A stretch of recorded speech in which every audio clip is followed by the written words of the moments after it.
Oi, pessoal, bem-vindos ao nosso estudo. Vamos retomar Êxodo. Hoje a gente vai estudar Êxodo 34. Então, para a gente se situar na nossa história, a gente deve lembrar que Deus fez uma aliança com Moisés. Moisés sobe no Monte Sinai, fica 40 dias, 40 noites, pega os 10 mandamentos que Deus escreve nas placas de pedra. Quando ele desce, ele vê que o povo havia traído a aliança. Moisés quebra as pernas, o povo se arrepende e começa um processo de restauração. Então, aqui em Êxodo 34, a gente vai ver essa renovação de aliança. E tem muita coisa aqui que a gente pode meditar, que a gente pode trazer para a nossa vida. Então, a primeira coisa que a gente precisa lembrar é que Deus é um Deus de segunda chance, de terceira, de quarta, de quinta. Ele é um Deus misericordioso. Daqui a pouco ele vai falar sobre o próprio caráter. Deus vai se identificar como sendo misericordioso. Então, o que significa isso? Significa que Deus, ele perdoa a gente muitas e muitas vezes. Mas aí quando a gente vai reparar no que fez Deus perdoar aquele povo, a gente descobre duas coisas. A gente descobre que houve um elemento interno e um elemento externo. O elemento interno foi o arrependimento. E o elemento externo foi que eles pararam de usar os ornamentos. Vamos dar uma olhadinha ali em Êxodo 33, verso 4, para a gente ver quando eles dizem isso. Olha só. Quando Moisés deu essa mensagem aos israelitas, que mensagem? A mensagem, Deus disse assim: pega esse povo e leva para a terra prometida, aquela terra maravilhosa, mas eu não vou junto. Lembram? Ele prometeu da sua mão, mas não a sua face. Qual foi a reação do povo? Tá ali, ó. Verso 4. Eles começaram a chorar. Então, isso foi um quebrantamento interno, um arrependimento interno que fez eles chorar. E ninguém usou as suas joias. Então, isso foi uma mudança de comportamento. Então, o que a gente percebe aqui? O arrependimento leva ao perdão. Esse é um modelo para nós também. A gente vê isso lá em Mateus 18. Olha que interessante, vamos dar uma olhadinha, porque a gente vive passando por situações na nossa vida que nos exigem uma tomada de decisão, né? Então, muitas vezes as pessoas nos magoam e a gente precisa decidir perdoar aquela pessoa. Então, acho importante a gente entender um pouco mais sobre isso, sobre o perdão, sobre a misericórdia. E Jesus fala sobre isso lá em Mateus 18, na parábola sobre o perdão. Ele diz assim: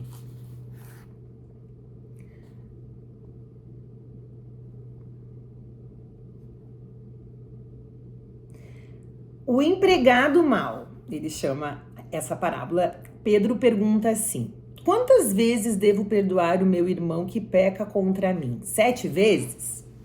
Olha que interessante essa resposta, e vamos atentar para um pedacinho dela que geralmente a gente não se atenta. Jesus disse assim: não vai responder, não vai perdoar só 7 vezes. Ele disse assim: você não deve perdoar 7 vezes, mas 77 vezes. O que quer dizer isso? Ilimitadamente. Aí ele segue: porque o reino do céu é como um rei que resolveu fazer um acerto de contas com seus empregados. Logo no começo, trouxeram um que lhe devia milhões de moedas de prata. Mas o empregado não tinha dinheiro para pagar.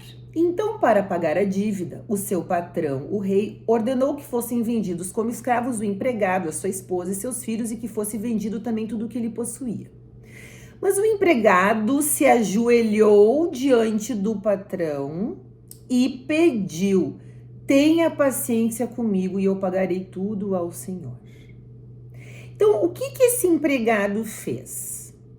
Esse empregado se humilhou, se quebrantou e pediu ajuda, tá? Isso é importante. Ele não chegou e disse assim, devo mesmo e não acho que eu deva pagar porque afinal de contas eu sou uma pessoa do bem, porque afinal de contas esse reino aqui é muito injusto.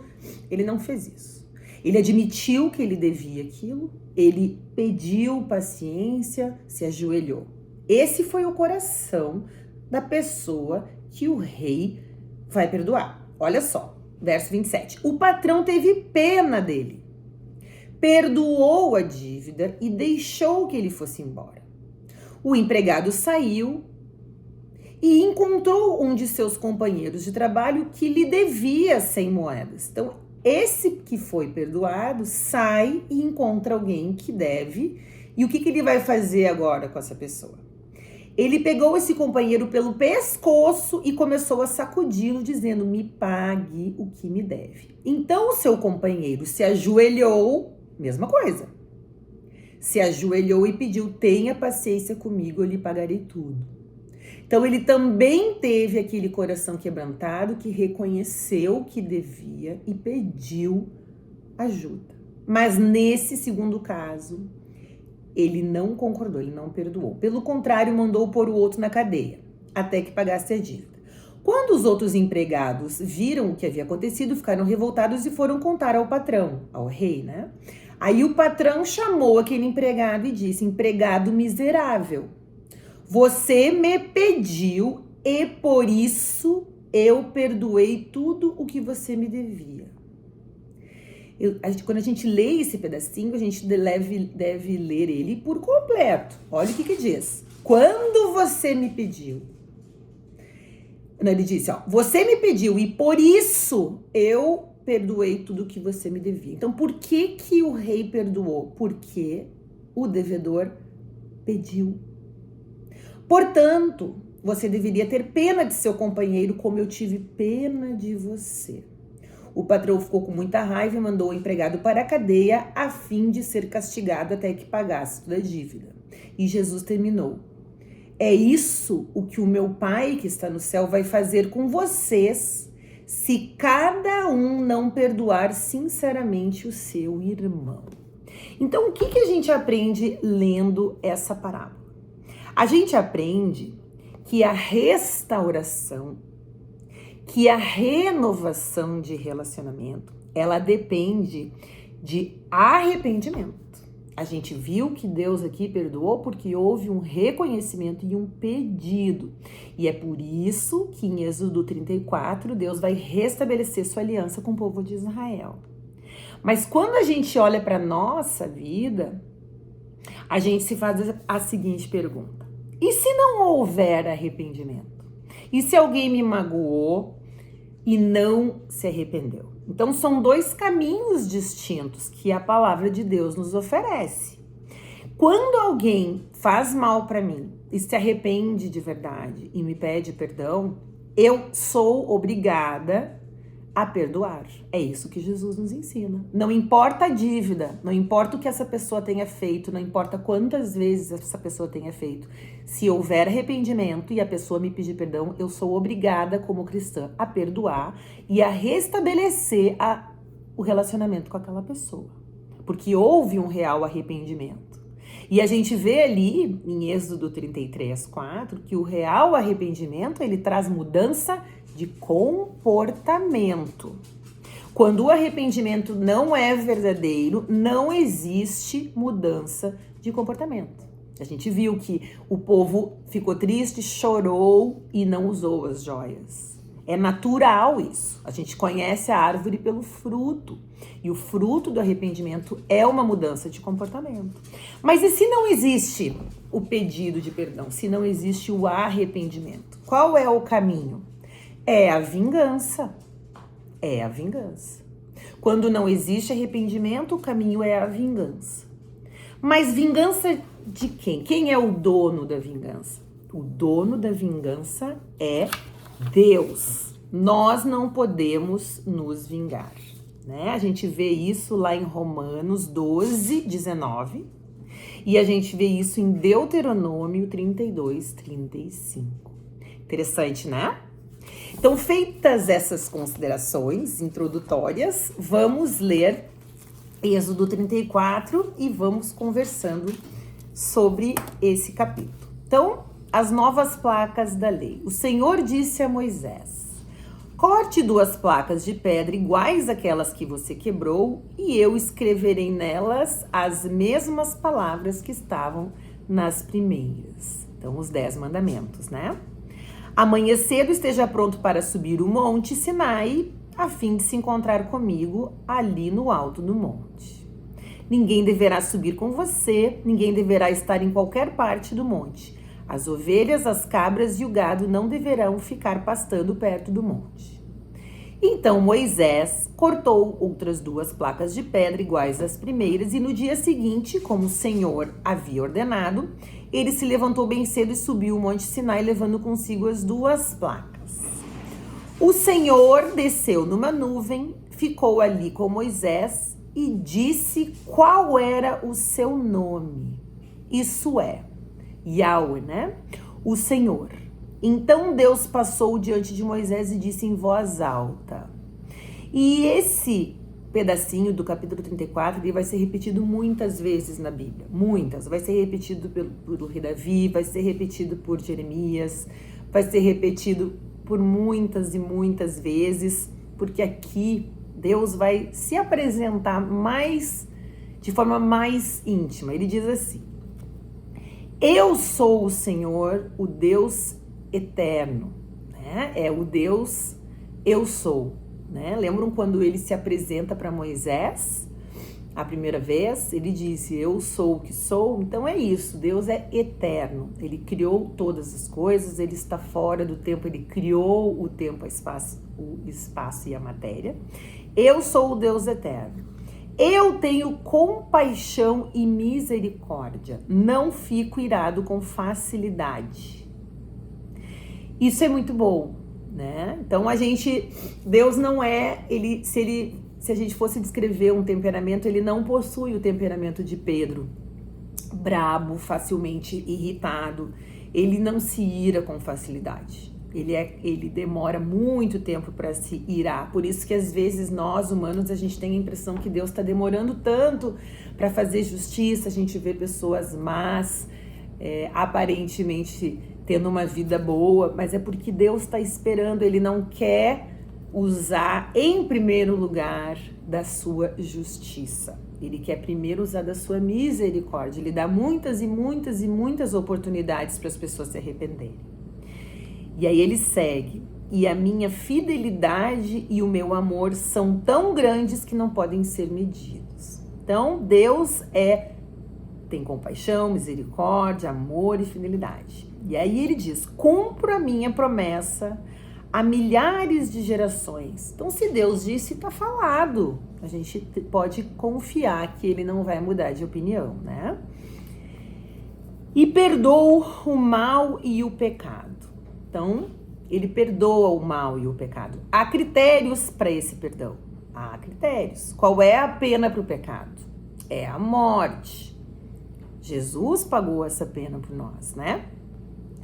E aí ele segue: porém não deixo de castigar os seus filhos e até os netos, bisnetos e os trisnetos pelos pecados dos pais. Isso é uma referência ao primeiro mandamento lá em Êxodo 20. A gente deve voltar lá e dar uma olhadinha, porque ele explica que isso acontece no caso daqueles que rejeitam a Deus. É isso que ele diz. Então ele leva as consequências geracionais para aquelas famílias que o rejeitam. E o que é rejeição de Deus? É ter mais de um Deus, é ter vários deuses, né? Então está lá em Êxodo 20 e verso 5. E aí Moisés se ajoelha, encosta o rosto no chão, adora a Deus e diz: Senhor, se estás de fato contente comigo, eu te peço que vás conosco. Esse povo é teimoso, mas perdoa o nosso pecado e a nossa maldade e aceita-nos como teu povo. Então ele sempre intercedendo, né? E aí Deus vai dizer: sim, vou renovar a aliança. E aí ele fala: eu estou fazendo agora uma aliança com o seu povo. Na presença deles farei maravilhas. Nós vamos estudar muitas maravilhas que Deus vai fazer ainda, como nunca foram feitas em toda a terra e em nenhuma nação. Todo o povo verá que milagres eu, o Senhor, posso fazer, pois vou realizar uma coisa terrível em favor de vocês. Obedeçam às leis que estou dando a vocês hoje. Conforme vocês forem avançando, eu expulsarei os amorreus, os cananeus, os heteus, os perizeus, os heveus e os jebuseus. Deus está dizendo, me sigam o meu caminho, que eu vou lutar a guerra espiritual por vocês.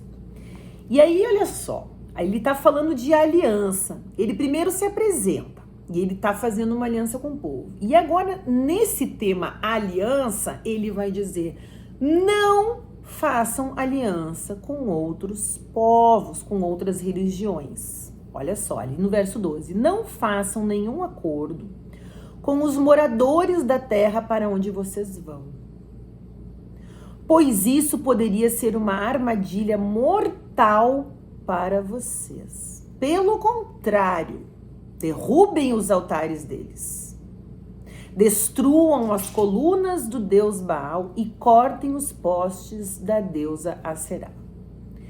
Esse povo aqui, ele possuía prostituição religiosa, sacrifício de crianças, uma série de coisas. E Deus dizia, não se juntem com esse povo. Verso 14, não adorem nenhum outro Deus, pois eu, o Senhor, me chamo Deus exigente e exijo que vocês adorem somente a mim, porque nós somos monoteístas, existe apenas um Deus. Os demais são demônios, né? Não façam acordos com os moradores da terra que vai ser de vocês. Nos seus cultos, eles adoram deuses pagãos e lhe oferecem sacrifícios. Eles vão convidar vocês para suas reuniões religiosas e vocês poderão ficar tentados a comer os alimentos que eles oferecem seus deuses. Os filhos de vocês poderiam casar com mulheres estrangeiras e elas fariam com que vocês fossem infiéis a mim e adorassem os deuses pagãos que elas adoram. Aí a gente se faz a seguinte pergunta.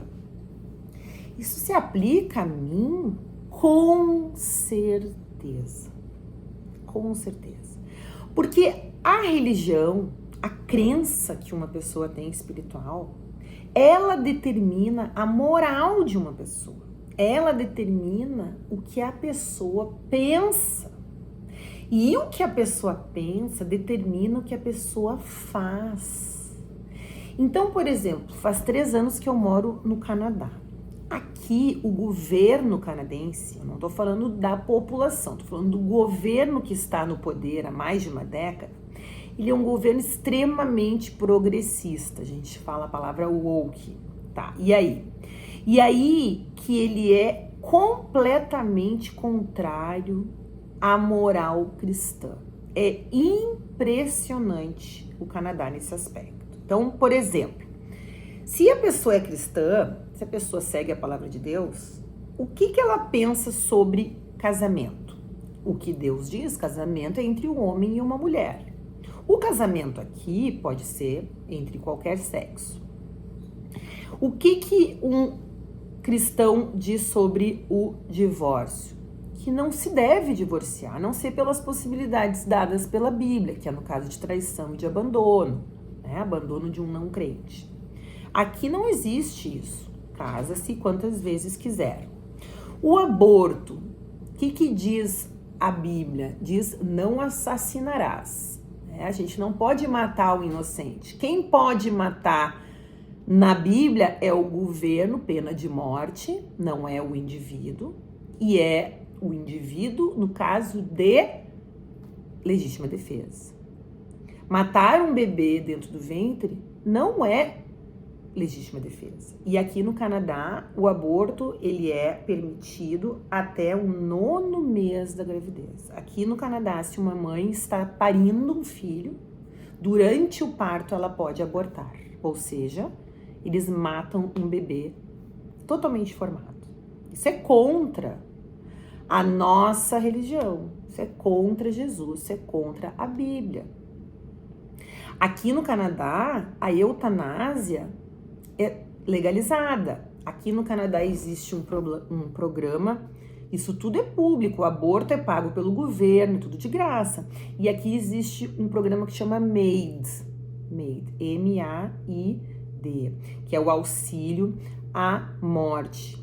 Então tem que ter 2 médicos que assinam, pode ser 2 enfermeiras que assinam que aquela pessoa realmente ela deve morrer, ela quer morrer, não precisa ter uma doença terminal, não precisa ser uma doença terminal, tem que ser uma doença incurável, mas não precisa ser terminal. Então agora esses dias um menino de 26 anos que tinha diabetes, ele era cego por conta da diabetes, ele tinha depressões sazonais e aí ele morreu.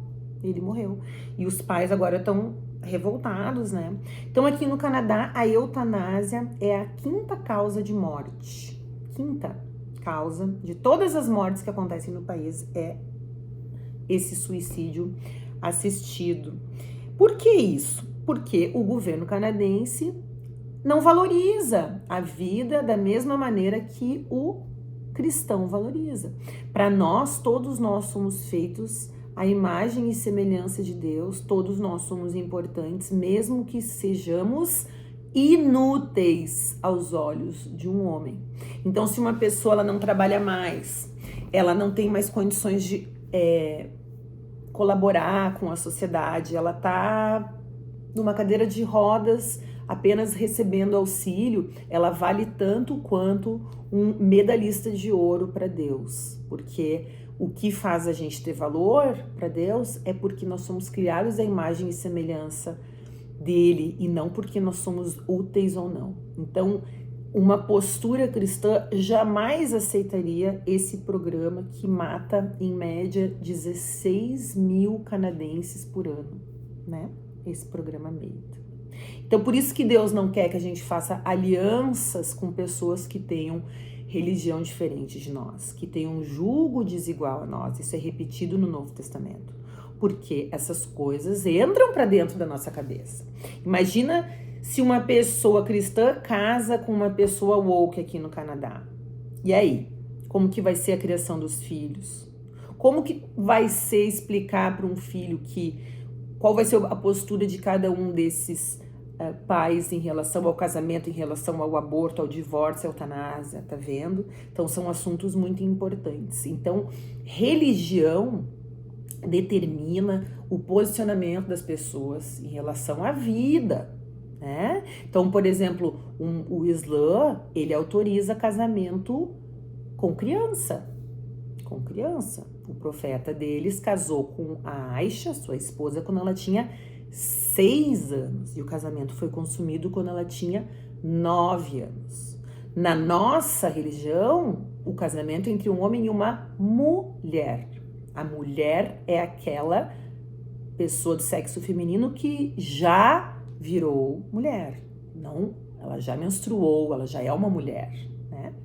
Então isso molda, a gente pensa que não, mas isso molda muitas coisas, muitas decisões, e se dependendo de qual é o pensamento, a moral, a religião daquela pessoa, se ela chega num posicionamento político importante, ela faz as leis de um país. E a gente está vendo na prática aqui no Canadá, que é um país completamente distante de Deus, como a vida vale pouco, né? Vale muito, muito pouco. Então Deus alerta para essas alianças, que a gente tenha sempre bastante atenção nas alianças que a gente faz, né? Aliança de casamento, aliança de amizade íntima. Eu não posso escolher quem vai ser o meu colega de trabalho, mas eu posso escolher quem vai jantar na minha casa. E a gente tem que ter bastante atenção, porque as pessoas que convivem com a gente vão acabar convivendo com os nossos filhos, e essas coisas elas entram para dentro da nossa casa. Então Deus está alertando muito isso e está dizendo: não façam aliança com pessoas que não seguem a mesma moral que a gente. Então, princípios, eles são o nosso norte e devem nortear os nossos relacionamentos, né? E aí ele diz assim: não façam deuses de metal, nem os adorem. Então, isso é uma repetição lá do mandamento 2, porque Deus é espírito. Então, a gente não tem que ter ídolos em casa, né?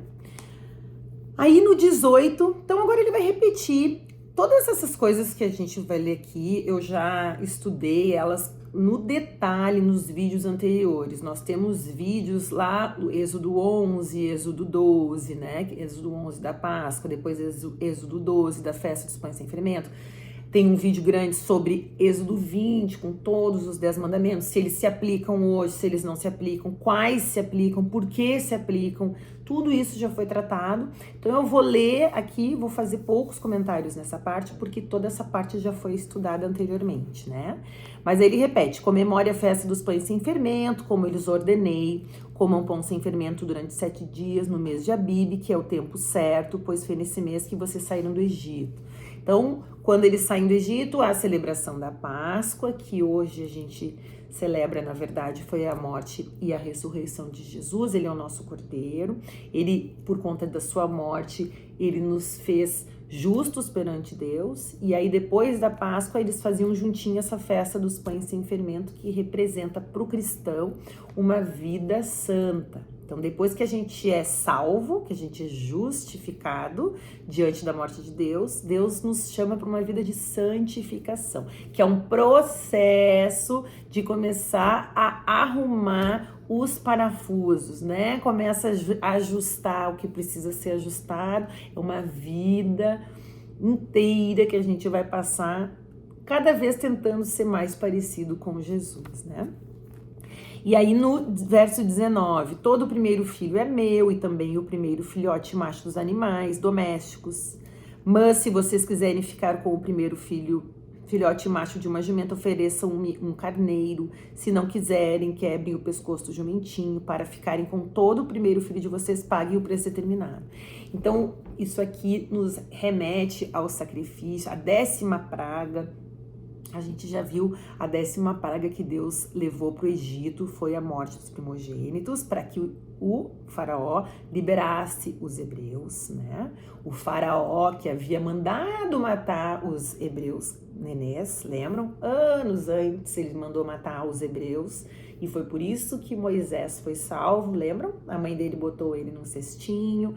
Então, aquele faraó que havia mandado matar todas as crianças, ele agora vai pagar na pele com a perda do seu próprio primogênito. E durante aquela 10ª praga, quem tinha o sangue do cordeiro na porta foi salvo. Então, essa determinação de que o primeiro filho, ele pertence a Deus, é para que eles lembrassem sempre da 10ª praga, morte dos primogênitos, e que os primogênitos israelitas que foram salvos por conta do sangue na porta. Isso remete ao primogênito de Deus, que é Jesus. Tudo isso a gente já estudou como vagar, mas tudo isso envolve a obra de Jesus na cruz, né? Depois, ninguém deve aparecer diante de mim sem trazer uma oferta, né? A gente oferece o sacrifício de Jesus porque as nossas obras são nada, né? Obras pecadoras. Depois, 21. Vocês têm 6 dias para trabalhar, porém não trabalhem no 7º dia, nem mesmo no tempo de arar ou fazer colheita. Então, aquele princípio do descanso, né? Deus criou o mundo em 6 dias, descansou no 7º. Ele nos ensina que a gente aproveite, descanse e aproveite um dia por semana para valorizar as coisas que a gente tem e para se dedicar a Deus, né? Aí ele fala: comemorem a festa da colheita quando começarem a fazer a primeira colheita de trigo, e comemorem a festa das barracas no outono, quando vocês colherem as suas frutas. A gente já tem um vídeo ali falando sobre o calendário e as festas, como elas nos remetem aos acontecimentos com a vida de Jesus, tanto na sua primeira quanto na sua segunda vinda futura. E aí, 23. 3 vezes por ano, todos os homens israelitas deverão ir adorar a mim, o Senhor, o Deus do povo de Israel. Eu vou expulsar as outras nações que estão diante de vocês, e assim aumentarei o seu território. Então ninguém tentará conquistar a terra de vocês durante as 3 festas, quando vocês vierem a me adorar. Então Deus estabeleceu 3 ocasiões em que os israelitas deveriam todos se reunir no mesmo local, que no futuro será Jerusalém. E isso, ele diz, podem vir com tranquilidade, que ninguém vai atacar as casas de vocês, porque eu vou garantir isso. Que bacana, né? Podem vir, eu vou garantir que ninguém ataque a casa de vocês. porque ele queria que o povo se reunisse 3 vezes ao ano. Isso é uma forma de Deus criar a comunhão, porque eles vão se espalhar agora na Terra Prometida, mas 3 vezes por ano todos eles se encontrariam, né? 25. Quando me oferecerem um animal em sacrifício, não tragam pão feito com fermento, nem guardem para o dia seguinte o que sobrar do animal oferecido na festa da Páscoa. Então, o pão sem fermento representa uma vida sem pecado. Todos os anos levem à casa do Senhor, seu Deus, os primeiros cereais que você escolher. Então, Deus, ele quer, quando a gente imagina assim, que o nosso dia, que tem 24 horas, a gente imagina que o nosso dia é um bolo de 24 pedaços. Deus quer o primeiro pedaço. Então, não adianta eu passar o dia inteiro me preocupando com outras coisas e fazer uma oraçãozinha antes de dormir. Deus quer ser honrado. E uma das formas de honrar é oferecer os nossos primeiros frutos, nossos primeiros minutos do dia. Então, acordar de manhã, agradecer que Deus soprou o vento nas nossas narinas, que a gente está vivo, que a gente tem um teto, agradecer por tudo que Ele tem nos feito. Isso agrada o coração de Deus, né? Não cozinhe um cabrito ou um carneirinho no leite da própria mãe, nós já vimos isso, né? Não use o bem para o mal, né? Não use a ciência para fazer eutanásia, né? O Senhor Deus disse ainda a Moisés: escreva essas palavras, porque é com base nelas que estou fazendo uma aliança com você e com o povo de Israel. Moisés ficou ali com Deus, o Senhor, 40 dias e 40 noites. E durante esse tempo não comeu nem bebeu nada. Então ele foi mantido sobrenaturalmente, né? Ele escreveu nas placas de pedra as palavras da aliança, isso é, os 10 mandamentos. E aí, olha que interessante essa partezinha que a gente vai ler, a partezinha final. Quando Moisés desceu do Monte Sinai carregando as 2 placas da aliança, o seu rosto estava brilhando, pois ele havia falado com Deus. Então eu fiquei pensando por que o rosto dele ficou brilhando na segunda vez que ele desceu e não na primeira. Então parece que Deus trouxe agora uma prova de que ele realmente estava lá com Moisés e estava dando toda aquela instrução, porque a primeira vez que Moisés subiu ao monte, ficou 40 dias e 40 noites, quando ele desceu, o povo já tinha se perdido. Então agora ele desce com o rosto brilhando, como uma prova de que ele realmente estava lá como profeta de Israel. E aí, continuando, diz assim, mas ele não sabia disso, ele não sabia que o rosto estava brilhando. Arão e todo o povo ficaram com medo de chegar perto de Moisés quando viram seu rosto brilhando. Porém, Moisés os chamou, e Arão e todos os líderes do povo chegaram perto dele, e ele falou com todos. Depois disso, todo o povo de Israel se reuniu em volta de Moisés, e ele lhes entregou todas as leis que o Senhor Deus lhe tinha dado no Monte Sinai. Quando Moisés acabou de falar com eles, cobriu o rosto com o véu. Sempre que entrava na tenda sagrada para falar com o Senhor, Moisés tirava o véu. Quando saía, ele contava ao povo de Israel tudo o que Deus lhe havia mandado dizer, e o povo via que seu rosto continuava brilhando. Porém, Moisés cobria de novo o rosto com o véu até que entrava de novo na tenda para falar com Deus. Então, uma coisa que a gente fica tentando fazer paralelos o tempo todo, né? O que isso pode... Qual é o evento que a gente lembra quando pensa assim num rosto brilhando no Novo Testamento? É a transfiguração de Jesus. Jesus sobe ao monte com 3 apóstolos e o seu rosto brilha. Por que isso aconteceu? Aí a gente vai estudando com mais vagar e a gente compreende por que isso aconteceu. O próprio Moisés, ele vai dizer lá em Deuteronômio 18, que um dia viria outro profeta e que ele deveria ser ouvido pelo povo de Israel. Então o Moisés, o grande libertador do povo, que tira eles da escravidão do Egito, ele é usado por Deus para tirar aquele povo do Egito, ele que vai dar toda a legislação, vai escrever os primeiros 5 livros da Bíblia. Esse homem vai dizer para aquele povo, olha, já vou avisar, vai vir alguém depois maior do que eu, ouçam o que ele tem a dizer. Isso está lá em Deuteronômio 18:14. Ele diz assim, do meio de vocês, Deus escolherá, do meio de vocês será um israelita, né? Então ele diz, do meio de vocês, Deus escolherá para vocês um profeta que será parecido comigo, e vocês vão lhe obedecer. Lembrem que naquele dia em que estavam reunidos ao pé do Monte Sinai, vocês oraram ao Senhor assim: ó Deus, quando ele veio dar a primeira vez os 10 mandamentos, eles ficaram com medo quando eles ouviram a voz de Deus. Eles disseram: Deus, não nos obrigue a ouvir de novo a tua voz. Isso lá em Êxodo 19. Nem a ver outra vez esse grande fogo para que não morramos. Então o Senhor me disse: esse pedido do povo é justo. Do meio deles, escolherei para eles um profeta que será parecido com você. Isso Deus falando. Darei a esse profeta a minha mensagem e ele dirá ao povo tudo o que eu ordenar. Eu castigarei quem não obedecer às ordens que esse profeta der em meu nome. Então Moisés, que desce do Monte Sinai pela segunda vez, agora com a lei nas mãos, desce com o rosto brilhoso, com toda a lei que o povo deve seguir. Esse Moisés vem depois, lá em Deuteronômio 18:14, e diz que virá outro um dia que vocês devem ouvir. E esse outro é o Senhor Jesus. A gente lê a transfiguração, vamos lá em Mateus 17, diz assim. Vou pegar minha Bíblia aqui. Ele diz assim, Mateus 17. Jesus foi para um monte alto, levando consigo Pedro e os irmãos Tiago e João. Ali eles viram a aparência de Jesus mudar. O seu rosto ficou brilhante como o céu, e as suas roupas ficaram brancas como a luz. Aí, um pouquinho mais lá embaixo, a gente vê verso 5.